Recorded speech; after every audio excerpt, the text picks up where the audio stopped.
Well, hello there. Welcome to another video. So at the moment, I'm up in one of the West Highland Peninsulas, take a little break away from real life, and hopefully gonna go out and get a few photographs over the next few days. Now the weather's not looking fantastic outside of today and maybe Tuesday. So today's Sunday. So I'm just going to go for a little drive. I've done a bit of scouting around. There's a couple of places I want to go to. I think what I'm going to do is, it's going to be a couple of videos probably that'll come out of this. I think I'm going to do a bit of a clip show type situation of all the random shots I've got. And then I'll try and do a couple of different videos just specifically going to certain places. And now I've got the wife with me, and we are going to go to an animal kind of hide where you go and there's apparently otters and all sorts you can take pictures of. I'll see if I can convince her to maybe be a camera woman for me. I'm not sure how that'll go down.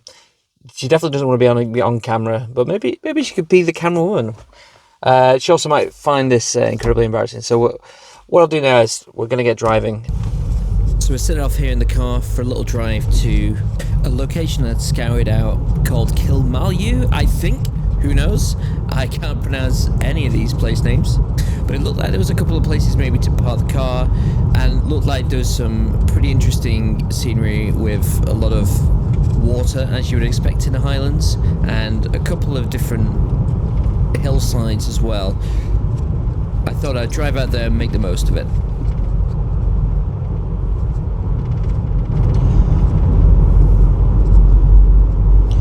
One of the downsides of using a camera to record B-roll is that you can't use it for sat-nav, and I've just passed the turning, I'm fairly sure.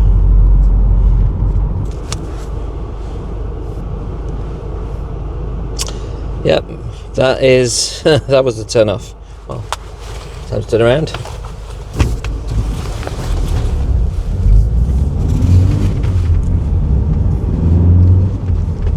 Well, the spot that I'd scoped out now, looking at it in person rather than on Google Maps, that is definitely someone's drive, where to park the car at least. So it's probably not kosher to use a passing place here, but we'll give this a shot. I'm going to try a few things around here, so let me get the camera out.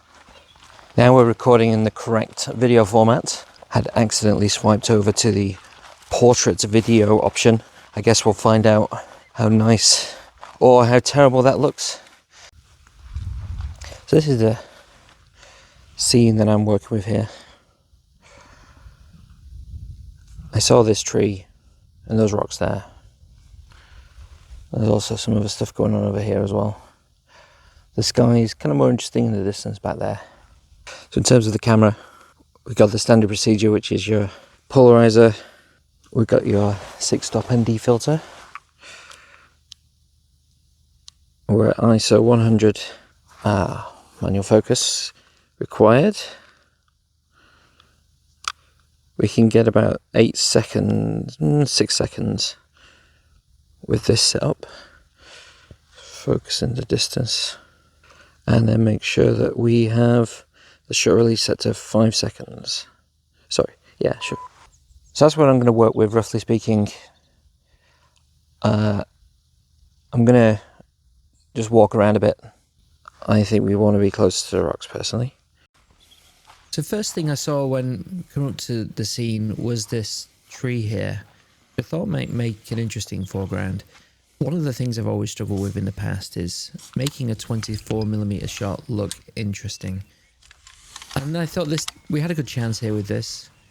So we'll set up for this shot and take a look. There was something else I noticed immediately as well to the right, just further into the distance. There was some interesting light, but we'll get there after we've looked at this.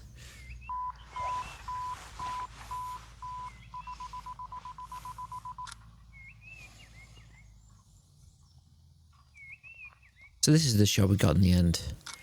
First thing to note, I think the colours are completely off in the edit. You can blame it on my colour blindness. The wife says she likes how it looks, but it isn't natural. You can tell me in the comments if you think that the colourblind wild editing style is good or bad. But I think in general, just the background isn't really as dramatic as it could be, which possibly just throws off the image a bit. So it's mildly interesting, but not the best shot I've ever taken. Now, I did move the camera around and take a shot looking into where the interesting light at distance was coming from. And here you see, this is actually the first time I've tried bracketing an image properly, or at least done it correctly, to get a kind of HDR type feel. And I end up doing this a lot more throughout the rest of the time in Highlands. I don't like how the tree is kind of leaning to the left and it's in the left-hand side of the frame. It would have been better if I could somehow get it to the right-hand side and also get the background, but hey-ho, we move on to the next shot.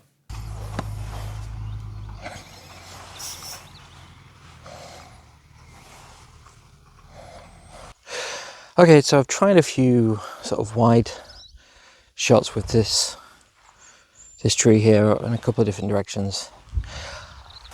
When it comes to landscape shots, I think it's probably the telephoto type stuff is probably easier and what I'm a bit more comfortable with. So that's what I'm going to move on to here, just to try and get some other images to see what I'm feeling. So I'm looking over here. Let me actually show you. Maybe you can see. So I'm looking over here. I'm looking at 70mm, and right in the distance there's some interesting light. It's a very peaceful day. I'm very glad the wind is not picking up. So let's. Oh,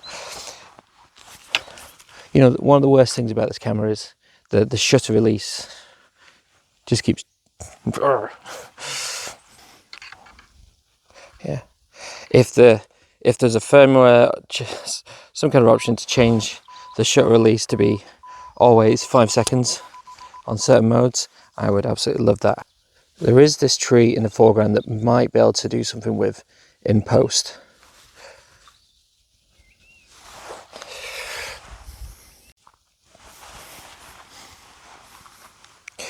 So learning from my past mistakes, manually focusing on the distance. We are in a mode now which has vibration reduction turned off. We have minimal wind. The light isn't dreadful. I'm going to take a few more shots, so try a few different exposures out. Now, years ago, I'm trying to remember which Nikon I had. It was before I had the D5600. And I remember it always got me stuck into slightly overexposing the images because the metering on that camera was always slightly wrong. And I always, for the most part on this camera, the Z6, it's great. But I have a feeling that with the polarizers and the ND filters on, I think the in-camera metering is kind of a little bit out of whack. Anywhere but the highlights is a little underexposed.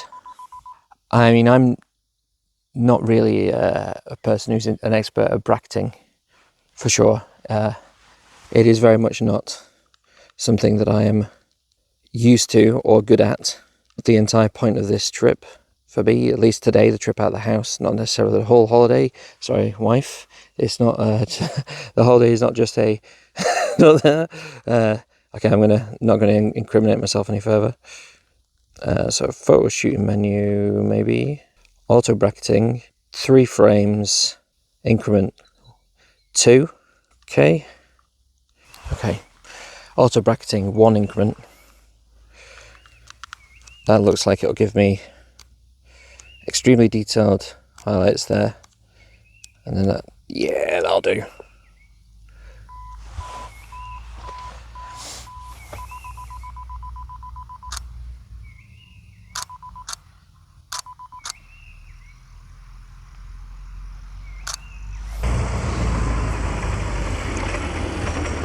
There's a farmer there who's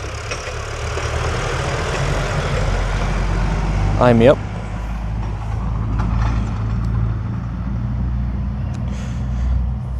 So what I'm going to do now is I'm going to take a couple more shots with the auto bracketing on. I've tried this twice before on previous videos and the result has been absolutely garbage. But that's, again, I keep saying that's the point of these videos, is to go out, find out exactly what these different bits of kit are doing, how they're impacting positively or negatively.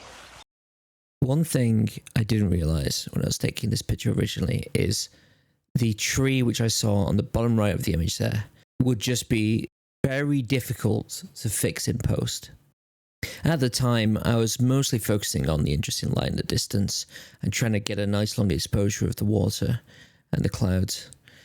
Unfortunately, the foreground, I don't think it works really well, really. I still like the image and the missus still likes it, but just a shame that I didn't think to try and recompose this so that the tree stood out more, but I'm not sure that would really work. But thanks for tuning in to this first episode in a series of Highland videos. There are a few more coming, hopefully. If you've stuck around this long, I'd really appreciate a hit on the old subscribe button if you feel like it.